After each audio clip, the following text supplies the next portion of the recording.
અને ખાલી એને એવું કીધું ને કે મારું શરીર હવે હાલતું નથી, ભગવાન વેહ બદલીને આવ્યા હતા કે હું વૃદ્ધ થયો, તારી ઘરવાળી મને સેવા માટે દે ને, કે મારી સેવા કર. જલારામ બાપાએ કીધું લઈ જાઓ. એટલે ઘરવાળા પતિ પત્ની બે એવા ભક્તિભાઈ, ઘરવાળા હાલતા થઈ ગયા ભેગા. હવે ગામને સીમાડે ગયા ને તો ભગવાન ને વિચાર આવ્યો કે હવે આને હાંસવું ક્યાં, આ લેતા તો લેવાય ગઈ, હવે ઉંબાડિયું મેલે ક્યાં.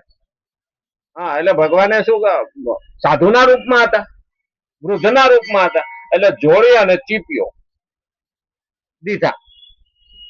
એ કે આને પકડ્યું, હું પેશાબ પાણી જઈ આવું.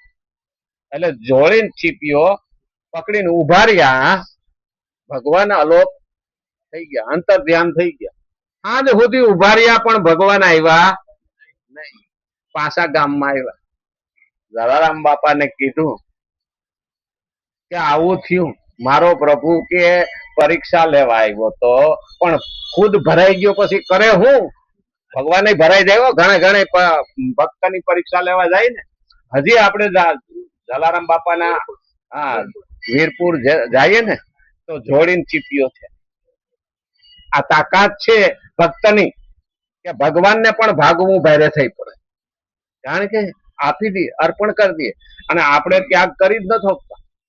હા, જો 100 રૂપિયા વહી ગયા હોય 3 દાડા સુધી વિચાર કર્યા ત્યારે વલોપાત થાય, શેનો ત્યાગ કર્યો.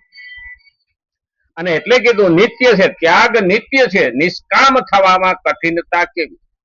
કોઈ પણ ઈચ્છા કામના વિનાની, એમાં કઠણ શું છે? કર્મણ્ય એવા અધિકાર હસ્તે મા ફલેષુ કદાચન.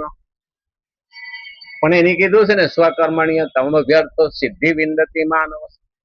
તો કર્મ કર, ફળની ઈચ્છા હું ગમે થાય. અહીંયા નિષ્કામ, અને એટલે આપણે નિષ્કામ થવામાં કઠિનતા કેવી? કોઈ પણ ફળની ઈચ્છા વિના, કોઈ પણ ઈચ્છા વિના, કામના વિના કઠિન શું છે? કઈ નથી. આપણે મમતા રહિત નથી થતા, એ જ કઠિનતા. મમતા મરે ની એનું મારે શું કરવું?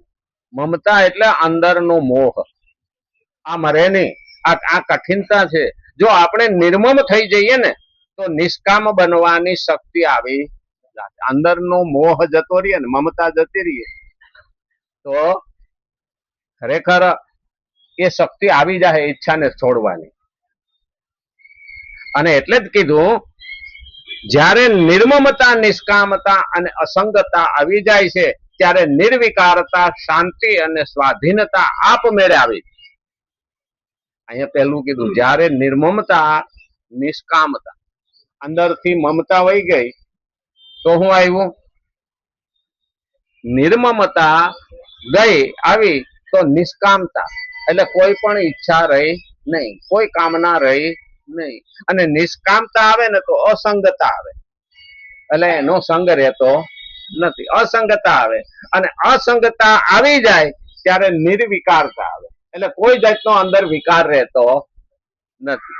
અને આ શાંતિ અને સ્વાધીનતા આપમેળે આવી જાય. એટલે હું કોઈનો ગુલામ રહેતો નથી, સ્વાધીન થઈ ગયો, કોઈનો ગુલામ રહેતો નથી. અને શાંતિ આવી. આપણે શાંતિ ગોતીએ છીએ પણ એમનામાં આવતી બહુ મહત્વનો પોઈન્ટ આવે. પણ આજ તો ટાઈમ થઈ ગયો, આવતીકાલ રામચંદ્ર ભગવાન કૃષ્ણ કનૈયા લાલ, ગજાનંદ ગણપતિ ભગવાન નમઃ. હર હર મહાદેવ.